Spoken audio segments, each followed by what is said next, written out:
I'm going to hit record. All right. Thank you for joining us for the first installment of the SAM 2021 video series. My name is Adde Waggoner, and I am the Sexual Assault Prevention Educator for Crisis Services of North Alabama. I am joined today by my colleague, Heather Talbert. She also works at Crisis Services with me, along with Kathleen Connolly, who's the Deputy Director of the Alabama Coalition Against Rape. Heather, would you like to tell us exactly what you do at Crisis Services? Sure, I am the Sexual Assault Response Coordinator, so I coordinate the volunteers. I am also an advocate and counselor on staff here. Wonderful. And welcome, Kathleen. I'm really grateful that you're here and excited about our conversation today. Could you tell me just a little bit more about your role at ACAR and what the purpose of the organization is? Sure. ACAR, we're a nonprofit organization, but we're a statewide coalition for 16 member rape crisis centers. And we provide training and technical assistance both to those centers and to a lot of other first responders and other stakeholders across the state. We're always working to improve the quality and quantity of services available to rape victim and survivors across the state. We also have a prevention arm where we're working to try and reduce the amount of sexual assault and sexual violence. And ultimately, our goal is to provide these great services until the point that we can ultimately end sexual violence in our state.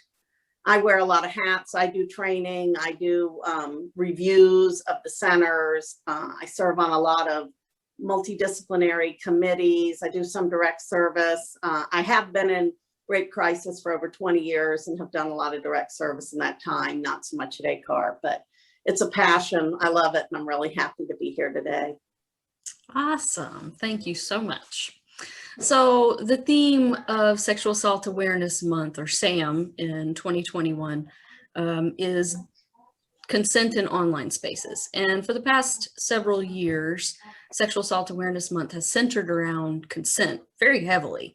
And for me, it's important that we establish exactly what consent is and what it means before we move into more detailed questions and commentary. So Kathleen, could you describe to me what exactly consent is? Well, and I think everybody has a slightly different definition, but I think the thing to emphasize is that consent is a yes. It is a positive. It's not the absence of no. There used to be a lot of, again, I've been doing this a long time. People would march and they would have signs that said, no means no. Well, that's absolutely true. No does mean no, but not saying no doesn't mean yes. Consent is an affirmative. It's a yes. It's a, I'm in, sounds good, something. And it's got to be from someone who can consent, which means they're of an appropriate age. The age of consent in Alabama is 16, that they're not drunk or high or otherwise altered, that they're not in a coma, that they're not asleep, that they don't have a disability that makes it so that they can't consent. And that consent needs to be freely given, not coerced, not pressured. The term I've been hearing a lot lately that's relatively new is enthusiastic consent. And I really like that. You know, that's a yes. You're looking to hear the positive. Not to say, well, the person I didn't pick up on that they didn't like it, that they didn't want it. Well, you shouldn't be gauging and iffying. The person should be telling you, yeah, good, let's do it. So that's consent to me. Great. Yeah, I like this kind of the switch to affirmative, you know, yes means yes, not just focusing on no means no, but right. Like, yeah.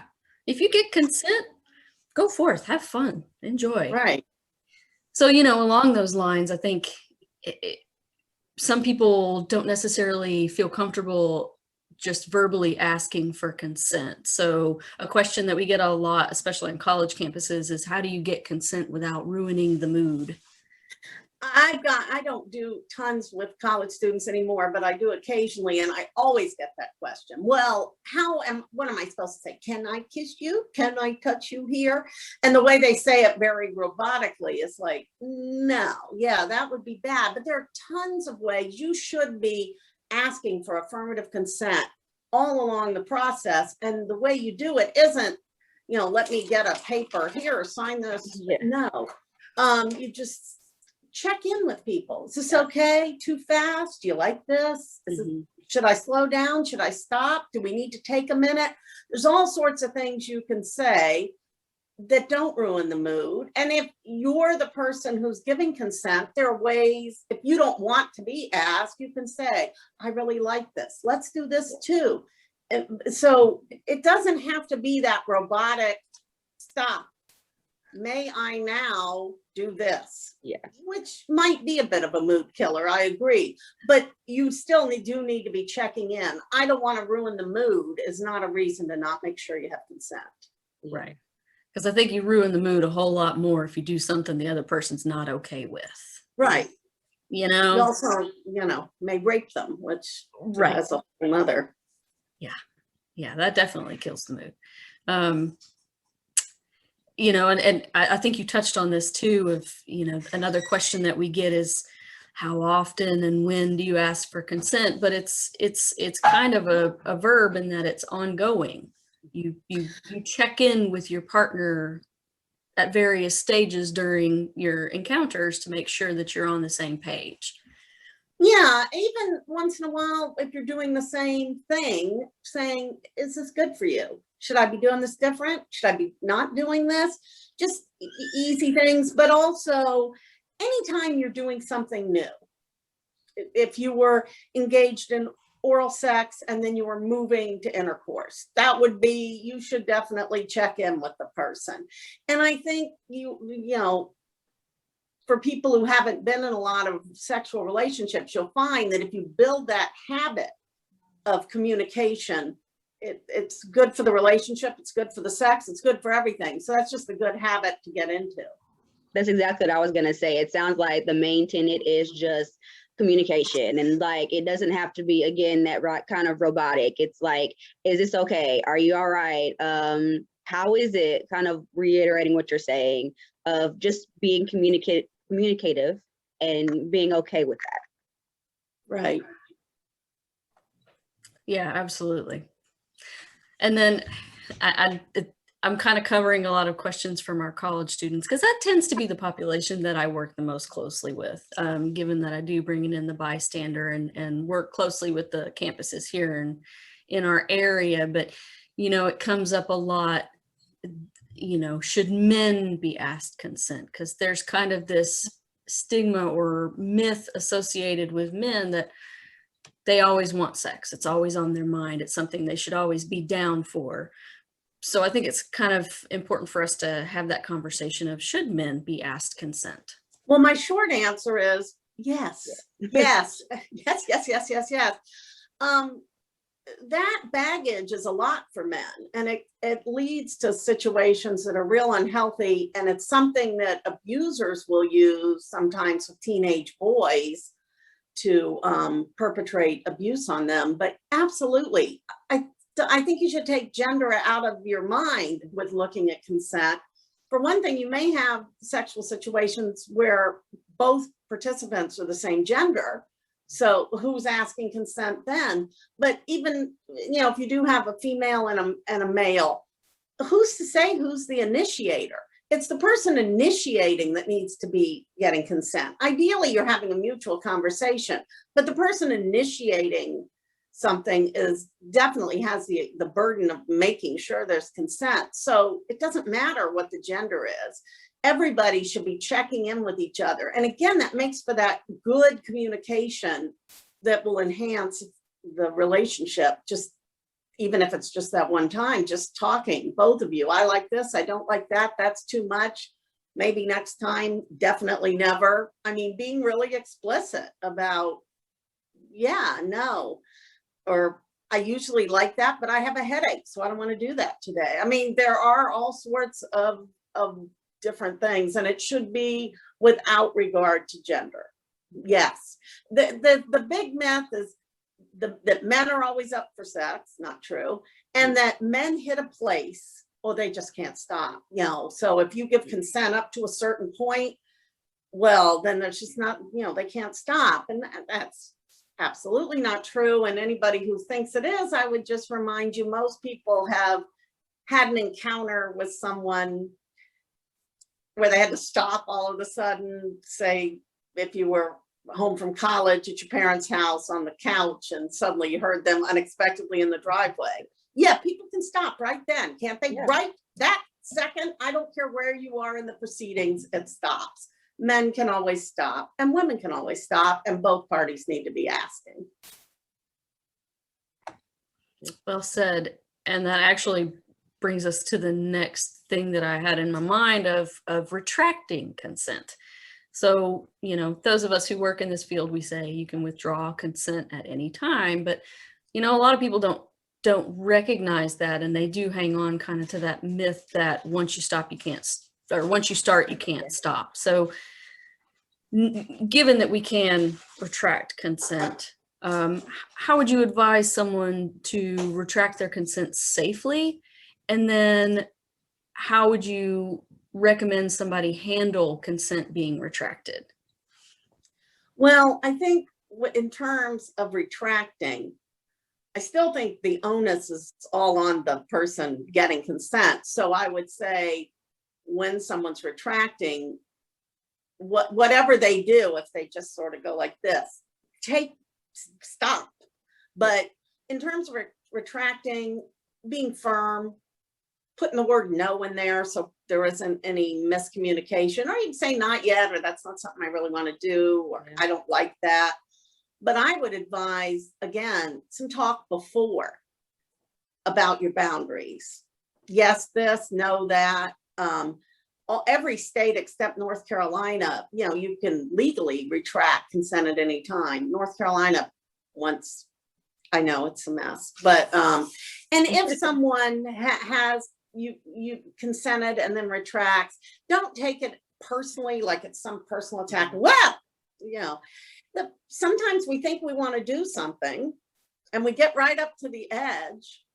And I got up on a real high dive not too long ago, stood there, climbed back down. Yeah. I really thought I wanted to do it, went all the way up, got to the edge, and I've dove off high dives before. So past history doesn't matter. That particular day, that was just unappealing once I really got there and was really about to do it. So that may be all it is. I thought I wanted to do that. I don't know. I don't want to, but don't take it personally, and listen and stop immediately, and don't continue to ask about it. Are you sure? Are you sure? Really, really? How about the graciousness? And then ask for consent to continue anything. If the person says, I don't like that, say, well, do you want to stop altogether, or do you still want to make out, or do you want to, you know, re-clarify the boundaries if somebody retracts? Yes, excellent. Yes. And that ties into a question kind of that we got from one of our social media followers on Instagram. And this person asked, and I think this kind of ties into retracting consent, because it doesn't matter if you've had sex with someone 1 time, 10 times, 1,000 times. If that 101st time you decide you don't want to, then that's the end of it. So one of the question that our follower proposed is, if someone keeps you against your will unless you engage in sex with them, is that sex consensual? I mean, the short answer, of course, No. No, but it's no. If someone kept you against your will, it's absolutely not consensual, because you can't freely give consent. And I think maybe we need to start adding the word freely with consent, that you freely consent. But it's bigger than that. That's a hard no. That's an every single time no. But there's also a lot of other kinds of undue influence or coercion or power imbalances that saying yes isn't always consent if you don't have a choice about whether or not to say yes. And in recent years, Alabama has criminalized sexual relationships between certain correctional officers and inmates under their care. Person can't consent. Why? Because how can they really say no? Teachers and students. We have sometimes in the K through 12, we have students who are of age because the age consenter is 16 at any high school. We have a lot of students who are legally able to consent, but our state has decided, and I think wisely, that staff and teachers, no, even though they're old enough to consent, they can't consent because of the nature of that relationship. Mm-hmm. Some companies have made it that way with bosses and employees. If you're a direct supervisor, because you have so much power. Think about it. If you're direct, you need your job. So the person asks you to do something. If you say, okay, when the Me Too movement and certainly Harvey Weinstein, some things were what we more traditionally think of rape, where there was a no and then a violation. There were these forced non-nos where people did things because they feared for their livelihood, they feared for their career, they feared for their personal safety. There's all sorts of reasons. Yes is, you know, that's a long answer to no, if you're held against your will. But no, if that, and think about that when you're engaging in a sexual relationship. Do you have too much power over that person? Therapist and a client, that's another one. You know, those kind of things. You have too much power. You shouldn't be engaging in sexual relationship with that person, period. And I definitely think we need to kind of highlight the coercive relationships, because that's kind of where that gray area is. It's like things of, well, I'm already excited, so you have to, or it's, you know, I'm going to end our relationship if you don't. Like, we very much focus on the outright kind of rape and assault that we kind of experience, but that coercive behavior tends to happen a little bit more often than we kind of recognize. And sometimes it's not, you know, certainly if you don't, I'll end the relationship, which my advice to anybody listening would be end the relationship. Yes. But it's that where people plead, oh, you're just making me feel bad. Oh, I feel like you don't find me attractive. Cut it out if you're somebody who's doing that. It's coercion. Doesn't feel like it maybe to you, but it is. We shouldn't be doing that. And an added component to that is if someone is a previous survivor, especially a childhood survivor of sexual abuse, they're far more likely to freeze in situations like that and just, you know, they kind of turtle up and wait for the danger to pass. Yep. So them giving in to that is almost a survival skill, so that, you know, they survive until the danger is past. And similarly with the fawn or friend aspect of our responses, you know, that we see that in abusive relationships, especially ones that have the sexual violence component to it. That's their survival skill. That's how they get through that situation, but it doesn't necessarily mean that they are consenting to that behavior. Right. And I think that's why I really like the term enthusiastic consent, because somebody cowering and allowing you to do something because they're afraid, everybody knows that's not enthusiastic. That's why you should be hearing, yes, please, I want it. That feels good. More, something that not just, you know, when you finally warn somebody down, and maybe they're afraid, even if you wouldn't harm them physically, they don't know that, and they may be afraid that that's the next step, and relent or submit, and that's not sex, that's rape. I mean, it's definitely something that communication is definitely the gold standard, but also looking at the physical. So if that person is freezing and like getting tense, that means that we need to kind of up that communication of like, is this okay? Are you all right? Let me stop. And so communication is definitely the first thing. But if we're noticing kind of those freezing behaviors, very tensing, not making eye contact, things of that nature, we should definitely up that communication and start asking questions of ourselves and our partner. Even there have been cases where people were crying and the person said, well, I didn't know that meant they didn't want it. Yeah, that's a big hint. Crying. So yeah, absolutely. Be looking for no, certainly listen to anything that says no or head shaking or cringing, but any body language, and just reiterate, hey, are you sure you're okay with this? You should be looking at getting consent like you want to do that. You want to be 100% sure. Mm-hmm. Mm-hmm. And I think that's, Heather, you brought up some interesting points about communication and that ongoing communication so that people understand where they're at with each other. And there's been some research that I've read that found that heterosexual cisgender men and heterosexual cisgender women are socialized differently when it comes to how they communicate consent. For instance, women are typically socialized to be more amicable, to be nice or sweet. And how that plays out in sexual situations is that women communicate more with very subtle body language rather than the straight up verbal communication, such as a rigid body posture or that, uncomfortable laugh, or, smile. Because if we don't smile, we may get hurt. Yeah. And then conversely, men are often socialized to be the pursuer or the aggressor. And that is a desirable characteristic of someone, and to not take no for an answer, like the myth of yes means yes and no means try harder. And the researchers offered that these differences in socialization can contribute to misunderstandings in sexual situations. So I'd like to hear we kind of covered that a little bit, but do you want to add anything else on your thoughts on that?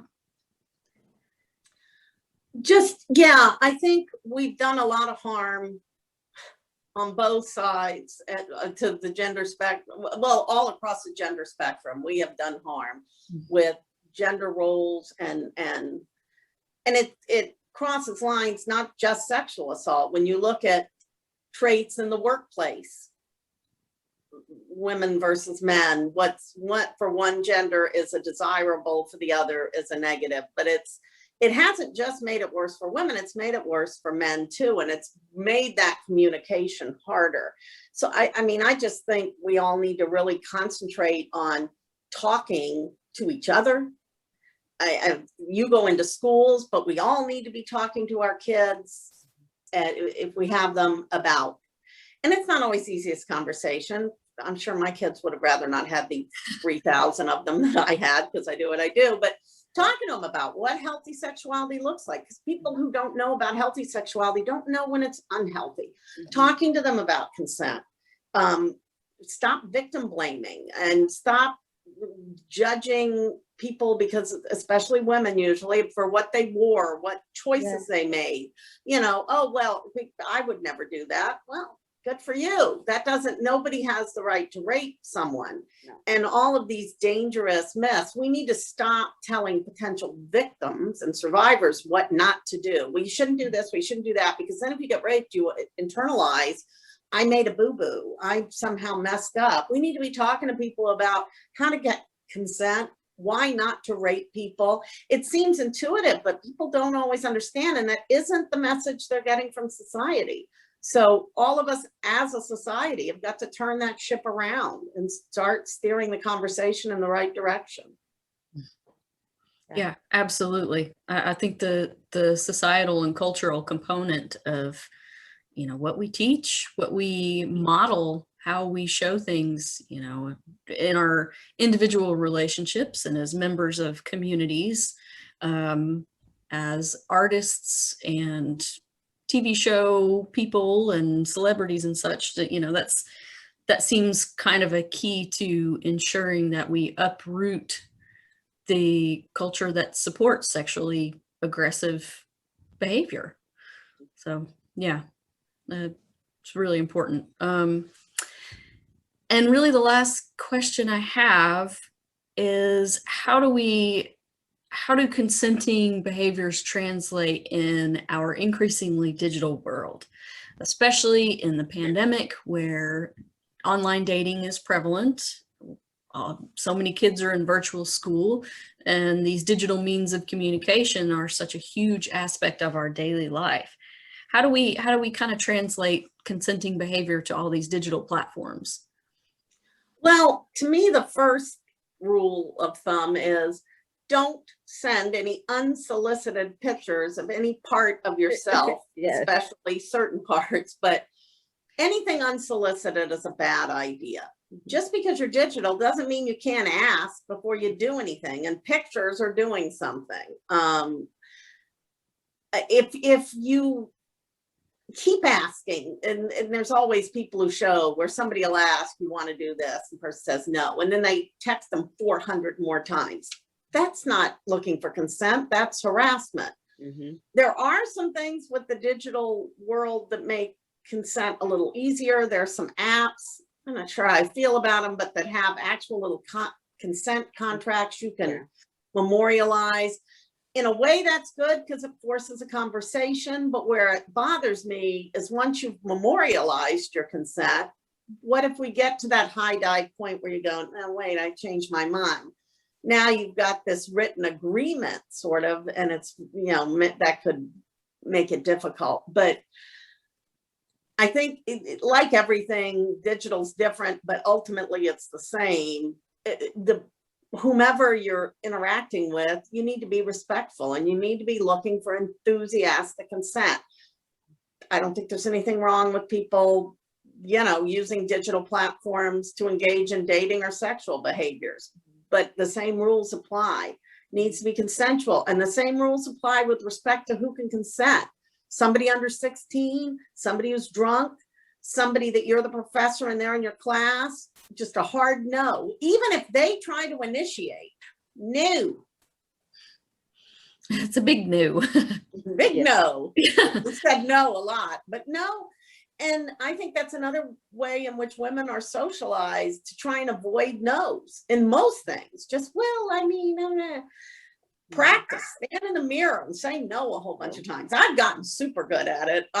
What part of no do you not understand? And not just in sex and everything, but you have to practice that because we're socialized. We don't want to disappoint. We want to please. And that,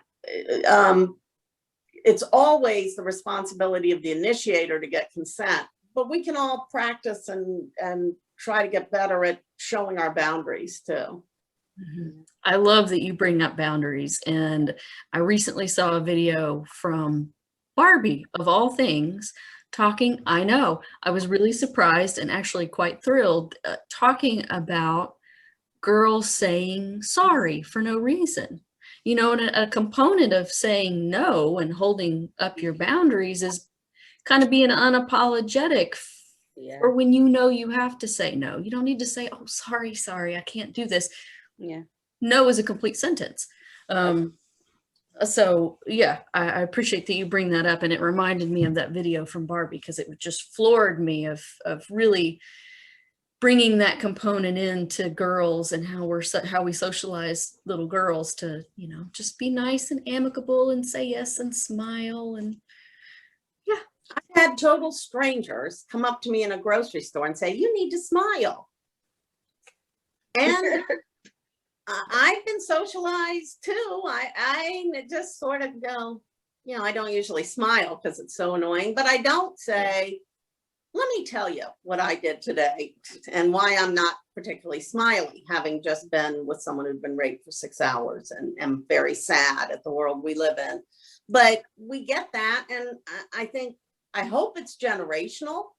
I hope my grandchildren, if I have granddaughters, will be more likely to say no without the I'm sorry, because as long as I've been doing this and as much as I believe in this, I hear myself all the time apologize for my no's all the time. And that's what socialization does. Even when you know, I don't know you and I'm sorry, it comes out. So don't feel bad if this isn't easy. It's not easy for any of us. Yeah. But the more you do work around consent, both the giving and the getting, the easier it gets overall for you and the easier it gets in your relationship, which makes your relationship better. That's the thing. It's a win-win. It just really is. And it's an investment in your relationship and your sexual relationship as well. Yeah, wonderful. Heather, would you like to add anything before we wrap this up? I mean, I completely agree. It kind of all circles around communication aspects and kind of being willing to stand in yourself and kind of have ownership of yourself in order to adequately communicate what you're feeling and thinking and sticking to those no's. If you don't feel like you have a right to say a no, it's going to be hard to say that no. So kind of believing that you have the right to say that and to own it, and having that communication. We have to kind of start. We don't teach each other how to communicate. It's something that we kind of are supposed to learn along the way. And it gets kind of hard. It gets kind of iffy, especially when you're kind of bumping up against those social norms of like, and how do I communicate, you know, aggressively or assertively or passively? And it's just, we have to kind of teach it and learn it and kind of get started. And it's kind of good to start in relationships in which you feel safe, to kind of open those doors of communication, whether it be with your partner or your friends or your family, kind of getting better at that communication of like, hey, are you okay? Or am I doing or saying upsetting you? And that can make it easier once you kind of normalize that communication in your everyday life to translate it into yourself. And I think even with our children, if we have them, things like, I don't want to hug Aunt Betty. Well, you go hug her. You'll hurt her feelings. Yeah. No, I don't want it. Okay. You know, Aunt Betty's going to be irritated with you, but that's just, we don't want to teach our children that sometimes we have to have physical contact with someone, even if we don't want to. That's a real dangerous lesson, and it translates very easily, unfortunately, to sex. Mm-hmm. Mm-hmm. Yeah, agreed. I definitely put that into practice with my kids, and yeah, it might anger some family members, but her autonomy, my children's autonomy, that's their body, and I want them to be comfortable and feel secure in their body and making decisions for their body, because they got to live with it. The other person doesn't have to live in their body. So wonderful. This has been incredibly insightful. Before we do finish, Kathleen, is there anything else you'd like to add? Just how thrilled I am that you let me be here and say things that I think about all the time that no one wants to hear that often. And also just that you're doing this. I really think this is the key. Just keep, even if you just reach one person at a time, keep empowering, keep letting people know. Because honestly, it's night and day. No one used to speak about any of this. And that I feel like we need to be talking about sex, consent, rape, relationships, all of that, all the time. There is no wrong place. There is no wrong time, because the more people know, knowledge really is power. And that idea of, you know, nice people don't talk about this puts a lot of people at risk and in danger. So we got to dispel that rumor or myth immediately. Everybody should be talking about it. Yeah. Agreed. And speaking of which, for any of our viewers that have been watching that feel like they need someone to talk to, you can call our 24-hour helpline. Somebody is there to talk with you and just sit with you anytime, day or night. And the number is 256-716-1000. This is also the number to be connected to any of the services that we provide, including forensic nurse examiners, counseling services, domestic violence shelters, and the like. So please, if you feel like you need to talk to somebody, give us a call. And I want to thank you, Kathleen, for being here. I love what you've had to say. It really has been enlightening and incredibly insightful. And to my colleague, Heather, I'm so glad you could join us as well.